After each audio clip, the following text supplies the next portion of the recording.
ஒரு ப்ராப்பரான பெண்களுக்கான கழிவறை வசதி இல்லாத இந்த நாடு டிஜிட்டல் இந்தியா, வல்லரசு இந்தியா அப்படின்னு ஊரை ஏமாத்திக்கிட்டு இருக்கு. சுடுகின்ற உண்மை, ஆனால் உண்மை. வணக்கம். மாறா புன்னகையோடும் தீரா உற்சாகத்தோடும் ஆல்டிஸ் அரட்டையரங்கத்து உங்களை வரவேற்கிறேன். இன்னைக்கு வீடியோவில் நான் அறிமுகப்படுத்த போகிற ஒரு புத்தகம். உண்மையிலே இந்த புத்தகத்தை அறிமுகப்படுத்துவதற்காக நான் மகிழ்ச்சி அடைகிறேன் அப்படின்னு சொல்லலாம். ஏன்னா ஒரு அற்புதமான விழிப்புணர்வு, ஒரு சிறு நாவல்னு சொல்கிறதா குறும்புதினம் அப்படின்னு சொல்லலாம். சரஸ்வதிக்கு என்ன ஆச்சு, சரிதா ஜோ அவர்கள் எழுதியிருக்காங்க. பாரதி புத்தகாலயம் வெளியிட்டிருக்கு. பாரதி புத்தகாலயம் அப்படின்னு சொல்லும்போது பாரதி புத்தகாலயத்தோட புக்ஸ் ஃபார் சில்ட்ரன் அப்படிங்கிற ஸ்பெஷல் கேட்டகரி இதில் ரிலீஸ் ஆகிருக்குன்னு சொல்லலாம்.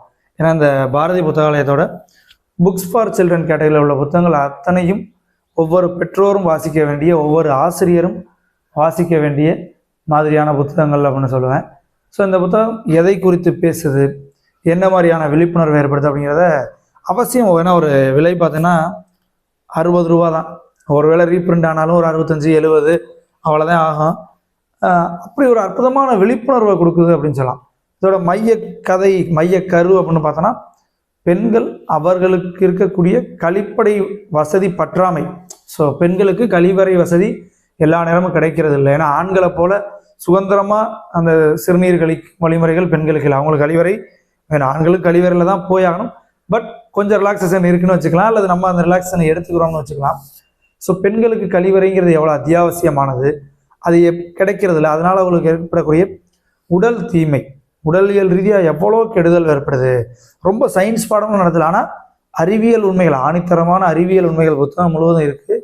ஆனால் அதுக்காக வந்துட்டு பெரிய சயின்ஸ் பாடமும் நடத்தலை. போகிற போக்கில் அப்படி கதையோட்டத்தில் சொல்லிட்டு போகிறாங்க. தொடக்கம் பார்த்தோன்னா, சரஸ்வதி அப்படிங்கிற ஒரு பெண் அன்னைக்கு பள்ளிக்கூடத்துக்கு போயிருக்கா. அன்றைக்கி அவங்க பள்ளிக்கூடத்தில் ஒரு நிகழ்ச்சி, ஆண்டு விழா, சுதந்திர தினம், அந்த மாதிரி நிகழ்ச்சி போயிருக்கிறதுல அவளுக்கு அன்னைக்கு மாதவிடாய், பீரியட்ஸ். ஸோ அந்த மாதிரி காலகட்டத்தில் அவள் வழக்கமாக பள்ளிக்கூடத்துக்கு போக மாட்டாள். 7ஆம் வகுப்பு தான் படிக்கக்கூடிய ஒரு சிறுமி போக மாட்டாள். இன்றைக்கி ஏன் போயிருக்கா அப்படின்னு கேட்டால், அவளுடைய தோழி, இன்னொரு வகுப்பறை தோழி அன்றைக்கி நிகழ்ச்சியில் நடனம் ஆடுறா. ஸோ அவளுடைய நிகழ்ச்சியை பார்க்கணும் அப்படிங்கிறதுக்காக தான் அன்றைக்கி அவள் போகிறாளே பள்ளிக்கூடத்துக்கு. சரி, என்ன நினைக்கிறா, பள்ளிக்கூடம் ஒரு கொஞ்சம் நேரத்தில் முடிச்சுட்டு விட்டுருவாங்க, நம்ம அந்த டான்ஸை பார்த்துட்டு திரும்பி வந்துடலாம் அப்படின்னு போனால், அங்கே வயிற்று வலி. ஏன்னா அன்றைக்கி அவளுக்கு மாதவிடாய், வயிற்று வலி குன்னெடுக்குது. கூடவே சேர்ந்து சிறுநீர் கழிக்க வேண்டிய ஒரு தேவையும் வருது. ஸோ அப்போ அந்த பள்ளிக்கூடத்தில் பார்த்தோன்னா கழிவறை வசதி கிடையாது. ஸோ அந்த பள்ளிக்கூடத்தில் இப்போ இருக்கக்கூடிய பெண்கள்லாம் என்ன செய்வாங்க அப்படின்னு பார்த்தோன்னா, பக்கத்துலேயே ஒரு குட்டை இருக்குது, மலையாங்குட்டை அப்படிங்கிற ஒரு இடம் இருக்குது. அந்த குட்டையில் தான் போய் சிறுநீர் கழிச்சிருவாங்க. ஆண்கள் பொறுத்தவரை இந்த இடத்துல பெரிய சிக்கல் இல்லை, டக்குன்னு கொஞ்சம் தூரம் தள்ளி போயிட்டு இருந்துட்டு வந்துடுவாங்க. பெண்கள் மறைவான ஒரு இடத்த தேடி போனால், அப்போ அந்த மலையாங்குட்டை மாதிரியான ஒரு இடத்துக்கு தேடி போகிறாங்க. 10 நிமிஷம் தான் ஒரு இன்டர்வல் பெல் அடிக்கக்கூடிய ஒரு டைம். அதுக்குள்ளே போயிட்டு வரணும், அவ்வளோ தூரம் தள்ளி போகணும். அதுவும் எல்லா நாள்லையும் அந்த இடத்த பயன்படுத்திட முடியாது. அந்த ஊரில் ஒரு குறிப்பிட்ட தினத்தில் சந்தை நடக்குது. சந்தை நாளில் கூட்டம் அதிகம். ஸோ அப்போ ஆள் வரவும் போகவும் போய்கிட்டே தொடர்ச்சியாக இருப்பாங்க. ஸோ அப்போ அன்னைக்கு டேட்டில் பெண்கள் அந்த இடத்த பயன்படுத்த முடியாது, மற்ற நாட்களில் தான் பயன்படுத்த முடியும். பயன்படுத்தும் போதும் யாராவது ஆள் நடந்து போகிறாங்களான்றதை பார்க்குற மாதிரி இருக்கும். இப்போ அதே நேரம் அந்த போகிற இடம், பயன்படுத்தக்கூடிய இடத்துல எதுவும் பூச்சி வெட்டம் இருக்கா, பாம்புகள் வருதா, வேறு பூரான், பல்லி, பாம்புரான், எத்தனையோ பூச்சிகள் இருக்கலாம். ஸோ இப்போ அதையெல்லாம் பார்க்கணும், அதை பார்த்து பயப்படாமல் இருக்கணும், அது பார்த்து அதை ஒதுங்கி இருக்கணும். ஸோ அப்படி பல்வேறு கழிவறை சிக்கல்கள், ஒரு சிறுநீர் கழிப்பதற்கு படக்கூடிய அவஸ்தைகள். இப்போ இந்த நேரத்தில் எனக்கு இன்னொன்று ஞாபகம் வருது. நம்ம நண்பர் ஏகரசி தினேஷ் அவர்கள் எழுதிய இடர்களையாய் அப்படிங்கிற ஒரு சிறுகதை இருக்குது. நான் அந்த கதையை நம்ம சேனலில் சொல்லியிருக்கேன். இடர்களையாய் சிறுகதை தொகுப்பும் கிடைக்குது. அதோட அந்த இடர்களையாய் அப்படிங்கிற கதை குறிப்பாக இந்த கழிப்பறை வசதியை மையப்படுத்தி தான் எழுதப்பட்டிருக்கும். ஸோ அது ஒரு சிறுகதை. இது ஒரு சின்ன புதினம் மாதிரி, ஒரு 50-70 பக்கம் உடைய ஒரு குறும்புதினம் சொல்லலாம். ஸோ இதுவும் கழிப்பறை வசதி தான் சொல்லுது. அதை தாண்டி மாதவிடாய் சிக்கலையும் சொல்லுது. அரசியலை ஒரு சின்ன லேயர் அப்படி டச் பண்ணிட்டு போயிருக்காங்கன்னு சொல்லலாம். ஸோ இந்த நேரத்தில் நீங்கள் ஒரு செட்டாக படிக்கணும்னா அதையும் எடுத்து படிக்கலாம். இடர்களையாய் நாவலையும் நீங்கள் சேனலில் கேட்டு பாருங்கள், அதையும் படித்து பார்க்கலாம். இந்த சரஸ்வதிக்கு என்ன ஆச்சு அப்படின்னு. ஸோ இப்போ இந்த பெண் வகுப்பறைக்குள்ளே இருக்கா. ஃப்ரெண்டு சொல்கிறா, ஏன்டி இன்னைக்கு டேட்டுக்கு நீ வந்த அப்படின்னு. இல்லை, உன் டான்ஸை பார்க்கணும், அதான் வந்தேன் அப்படின்னா. சரி, நீ உன் டான்ஸ் எத்தனாவது டான்ஸு, எப்போ ஆரம்பிக்கும், ஒரு 10 நிமிஷத்தில் ஆரம்பிக்குமா, நான் அது வரையும் இந்த வகுப்பறைக்குள்ளே இருக்கேன், உன் டான்ஸ் ஆரம்பிக்கும்போது நான் வந்துடுறேன் அப்படிங்கிறா. ஸோ அது வரையும் வலி, உடல் வலி, வயிறு வலி, சிறுநீர் முட்டிக்கிட்டு வருது. ஸோ இந்த கதையில் உள்ள மாதிரியே தான் சுருண்டு படுத்துக்கிருக்கா. ஒரு அழகான ஓவியம் வரைந்த ஒரு பெயர் கூட பார்க்கணும். அட்டைப்படம் வரைந்த ஓவியம் பிள்ளைன்னு போட்டிருக்கு, ஃபுல் பேர் என்னதில்ல, பிள்ளை அப்படின்னு. ஸோ பிரமாதமாக கரெக்டாக வரைஞ்சி கொடுத்துருக்காரு. ஸோ இங்கே ஒரு செருப்பு கிடக்கும், அட்டைப்படத்தில் பார்த்தீங்கன்னா ஒரு செருப்பு கிடக்கும். அது முதற்கொண்டு ஏன் அப்படிங்கிற டீட்டெயில் வந்து கதைக்குள்ளே இருக்குது. ஸோ அந்த பெண் சுருண்டு படுத்துக்கிறான். படுத்துக்கிறும்போது என்னன்னா, தன்னை அறியாமல் ஒரு தூங்கிட்டாலா மயக்கம், அந்த ஸ்டேஜுக்கு போயிட்டான். இந்த நேரத்தில் வகுப்பறைக்கு வெளியில் என்ன நடக்குதுன்னு பார்த்தோன்னா, அன்னைக்கு ஊருக்குள்ளே ஒரு கலவரம், அரசியல் ரீதியான கலவரம்.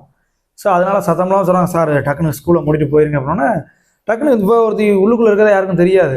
ஸ்கூல்லாம் வகுப்பறையெல்லாம் மூடிட்டு எல்லாருமே கிளம்பிடுறாங்க. சரஸ்வதியோட தோழியும் சரி இந்த கலவரத்தில் சரஸ்வதியும் தப்பிச்சு போயிருப்பாங்க, ஏன்னா வீட்டுக்கு போயிருப்பா அப்படின்னு நினச்சிட்டு அவளும் வீட்டுக்கு போயிடா. பட் சரஸ்வதி வகுப்பறைகளை மாட்டிக்கிறான். இந்த காட்சிகள் அந்த முதல் ஒரு சாப்டர் படிக்கும்போது அப்படியே படபடப்பாக இருக்கும், ஆகா அடுத்து என்ன ஆக போகுது அப்படின்னு. ஏன்னா இதே புக் ஃபார் சில்ட்ரன் கேட்டகரியில் பாரதி புத்தகாலயத்தில் ஆயிஷா, அதுவும் நீங்கள் வாட்சி பார்க்க வேண்டிய அவசியம், ஒவ்வொரு பெற்றோரும் ஒவ்வொரு ஆசிரியரும் வாட்சி பார்க்க வேண்டிய நூல். ஆயிஷாவோட முடிவு வந்து மனதை அப்படியே குடையும் சொல்லலாம், காயப்படுத்தும் அல்லது கலங்க வைக்கும் அப்படின்னு சொல்லலாம். ஸோ அதே மாதிரி இங்கேயும் ஒரு முடிவு வந்துருமோ அப்படின்னா ஒரு பரிதவிச்சேன் அப்படின்னு சொல்லலாம் முதல் சாப்டர் முடியும் போது. பட் இது ஒரு நல்ல ஒரு பாசிட்டிவ் எண்டிங்கான ஒரு நாவல் தான். அப்போ வந்து அப்போ பெண் மாட்டிக்கிறா, மயங்கிறா, இரவு தான் முழிச்சு பார்க்குறா. அப்போ தான் எல்லாம் ஸ்கூலை பூட்டிகிட்டு போயிட்டாங்க, என்ன நடந்துச்சுனே தெரியலையே அப்படிங்கிறத அவளால் உணர முடியுது. இந்த எபிசோடு கிடையில இன்னொரு பக்கம் ஊருக்குள்ளே வந்து இந்த அரசியல் சிக்கல்களில் மாட்டிக்கிட்ட ஒரு இளைஞன், அவன் அதுலேருந்து தப்பிக்கிறதுக்காக பள்ளிக்கூடத்தில் குதிச்சு வர்றான். ஏன்னா அந்த ஊருக்குள்ளே போலீஸ் அவனை பார்த்து அரெஸ்ட் பண்ணிடும். இப்போ இந்த இடத்துல அப்படி அரசியலை லைட்டாக டச் பண்ணுறாரு. தீவிர அரசியல் நாவலாக போல அரசியலை டச் பண்ணும்போது ரெண்டு பார்ட்டியும் மோசமானவங்க. நீங்கள் தலைவர்கள்னு துதிக்கிற ஒரு நபர் நல்லவனா அப்படின்னு கேட்டால் கிடையாது. நீங்கள் உங்களுடைய அரசியல் ஆதாயத்திற்காக அதுக்குள்ளே போகலாம், அந்த அரசியலுங்கிற லைனுக்குள்ளே. அல்லது உங்களுக்கு நல்ல எண்ணங்கள் இருந்தால் கூட அதை உங்கள் தலைவர் செய்ய அனுமதிப்பாரா அப்படின்னு கேட்டால் கிடையாது. அது ஒரு பெரிய ஏரியா. ஸோ அதை பற்றி டீப்பாலாம் போகல, சின்னதாக ஒரு டச் பண்ணிட்டு இப்போ அந்த ஒரு இளைஞன் வந்து போலீஸ்காரனையும் தப்பிக்கிறதுக்காக ஸ்கூலுக்குள்ளே குதிச்சு வர்றான். அவன் யாருன்னா இந்த சரஸ்வதியோட இன்னொரு தோழி ஒருத்தி இருக்கான், மீனா அப்படின்னா அவருடைய அண்ணன் தான். ஸோ அப்போ அந்த அண்ணன் அவனும் அதே ஸ்கூலில் படித்தவன். அவன் இங்கே இருக்கக்கூடிய நிலைமை இந்த பெண்ணை கண்டறிகிறான். கண்டறிஞ்சு அவங்க ரெண்டு பேருக்குமான டிஸ்கஷன், அதன் வழியாக நிறையா விஷயங்களை சொல்கிறாங்க. ஸோ இப்போ குறிப்பாக அந்த மாதவிடாய் காலம், அப்போ அவளுக்கு வந்து பேடு மாற்றணும், நாப்கின் பேடு மாற்றணும். நல்ல வேளை அன்னைக்கு பொழுதுல தான் அவள் 2வது பேடு கொண்டு வரா. வழக்கமாக மாதவிடாய் காலத்தில் அவள் ஸ்கூலுக்கு வரமாட்டா. சமீபத்தில் தான் அந்த பேடு இன்னொன்று எடுத்துகிட்டு வர ஆரம்பிச்சு. அதுவும் அவங்க அம்மா காலில் திணிச்சு கொடுத்துருக்காங்க. அதை குறித்து டீட்டெயிலாக பேசுகிறாங்க. ஏன்னா பள்ளிக்கூடத்தில் ஒரு நாப்கின் பேடு மாற்றுறதுக்கான வசதி இல்லை, ஏன்னா கழிவறை இல்லை. ஒரு கழிவறை இருக்குது, அதுவும் ஆசிரியர்களுக்கானது. மாணவர்களுக்கு ஒரு பேருக்கு ஒன்று அரசியல்வாதிகள் கட்டியிருக்காங்க, அது இயங்கலை. தண்ணீர் வசதி இல்லை, ஏன்னா இப்போ அந்த ஸ்கூலில் தண்ணீர் வசதி இல்லை. இந்த மாதிரி மாதவிடாய் சூழ்நிலையில் ஒரு பக்கத்து வீடுகளை பயன்படுத்திக்கலாம் அப்படின்னு பார்த்தாலும் தண்ணீர் பிரச்சனையாக இருக்குது.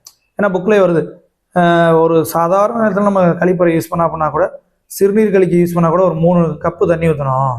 இப்போ மாதவிடாய் காலத்தில் எவ்வளோ தண்ணி ஊற்றணும்? அந்த பள்ளிக்கூடத்தில் ஒரு 400 பிள்ளைகளாவது பருவமடைந்த பெண்கள் இருப்பாங்க. அவ்வளோ பேரையும் அந்த வீட்டுக்காரங்களும் அலோவ் பண்ணால் அவங்களுக்கு தண்ணீர் சிக்கலுக்கு என்ன ஆகும்?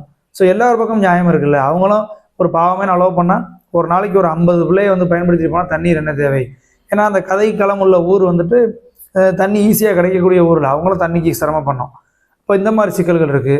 அப்போ நாள் ஃபுல்லாக ஒரு நாப்கினை மாற்றாமல் இருந்தால் அந்த பிறப்புறுப்புகளில் ஏற்படக்கூடிய அலர்ஜி, அதை குறித்து பேசுது. இதனால் வந்து இன்னொரு முக்கியமான விஷயம், இந்த மாதவிடாய் இல்லாத காலத்தில் கூட சிறுநீர் கழிக்கிறது ஒரு கழிப்பறை வசதி இல்லைங்கிறப்ப பெண்கள் வந்து அந்த தண்ணி குடிக்கவே பயப்படுறாங்க. தண்ணி குடித்தா தானே சிறுநீர் கழிக்கணும், தண்ணி குடிக்கலை. அப்போ தண்ணி குடிக்கலன்னா ஏற்படக்கூடிய விளைவுகள் என்ன? அப்பையும் உடலுக்கு கேடுது. ஸோ இதெல்லாம் ஒரு மிகைப்படுத்தப்பட்ட உண்மையோ எதுவுமே கிடையாது, 100% உண்மை. எனக்கு நேரடியாக தெரிந்த நபர்கள், ஏன்னா இந்த புத்தகத்தை பற்றி மந்த்லி ரீட்ஸில் சொல்லும்போது சொன்னால் இதில் உள்ள கருத்துக்கள் எதுவும் எனக்கு புதுசு கிடையாது. ஆனால் ஒரு ஆணித்தரமான கருத்துக்களை சொல்லியிருக்கு, எளிமையாக சொல்லியிருக்கு அப்படின்னு. அதே தான் இந்த ஒவ்வொரு கருத்தை வாசிக்கும் போது நான் ரிலேட் பண்ணிக்கிட்டேன். ஏன்னா வந்துட்டு இதை எதுவும் பொய் கிடையாது.